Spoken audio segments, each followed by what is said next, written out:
foarte greu îmi este să văd oameni cu dosare penale sau cu probleme sau care n-au făcut nimic în viața lor, s-au nimerit într-un partid politic și iată că mă reprezintă.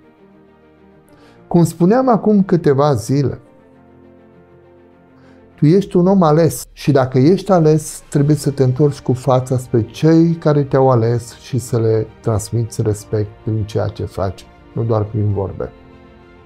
Să le schimbi viața, să le transmiți o altă paradigmă politică sau în administrație, să vii cu alte idei prin care să te focusezi pe familie.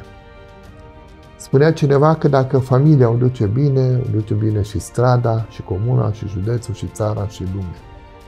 Un om politic trebuie să se focalizeze pe familie.